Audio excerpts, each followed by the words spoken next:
Previous polls, especially in 2007 and 2017, were marked by violence. Thus, while the Kenya National Chamber of Commerce Industry and other stakeholders made significant efforts to ensure peaceful elections, current political dynamics, particularly the shifting political alliances and the country's post-independent history of election-related violence, had many citizens speculate about the prospect of a tumultuous elections.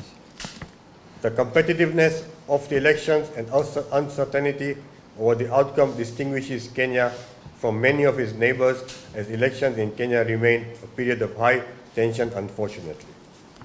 Election violence in Mombasa County has been a major issue in the previous elections, and there were fears that this vote could spur conflict in identified areas like Likoni, Kisauni, and Vita. Thus, many businesses opted to remain closed. We are happy to note that Mombasa County remains peaceful, with normality resuming slowly and everybody going on with their normal business, contrary of what was expected.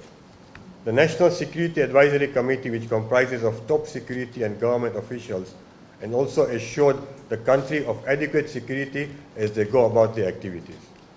Let me conclude by mentioning that Kenya is suffering from severe drought, rising debt, inflation. Food prices have soared by 15% in the last 1 year alone. With the largest economy in East Africa, Kenya's stability going forward is critical in the wider region. We therefore appeal to the citizens and the business community of Mombasa to resume their normal daily activities following the conclusion of the August 9th general elections. May peace prevail and God bless the Republic of Kenya. Thank you. That concludes our statement for today. The government's role is to provide policy and to provide an atmosphere where the businessmen can do genuine business and contribute in their fair share of paying taxes. So we expect the incoming government, whichever it will be, after the final rounds of disputes and anything else is done, we expect the incoming government to be able to put policies in place that will be able to open up the environment for good business to thrive. We'd be expecting this government to ensure that Dongokundu, the special economic zone, is working. We'd be expecting this government to ensure that the businesses that were suffering as a result of COVID or any other measures negative are being restored to work. We basically expect a government that would be involving the business community in the decisions that we'll be making policy-wise, so that we are part and parcel of the journey with the government, as opposed to loading down on us policies that have been made with people who are not in business. So what in a nutshell, what do you expect? We expect a government that involves us in the process of policy making that will spark growth and business within the region and the country at large.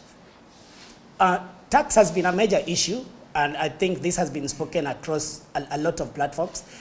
Kenya is one of the heavily taxed nations of the world.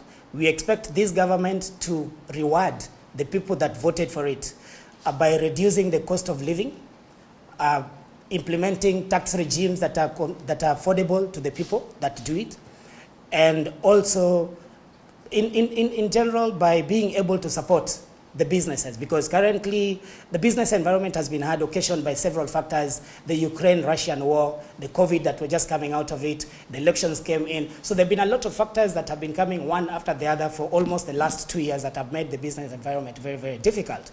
The drought that is ravaging now across the whole world, including Europe, where rivers have gone dry. And we honestly expect the government to be sensitive to the plight of the masses and just put in place policies and measures that will ensure and will enable us to do business, so that we are able to create employment, we're able to generate taxes, and we're basically able to survive.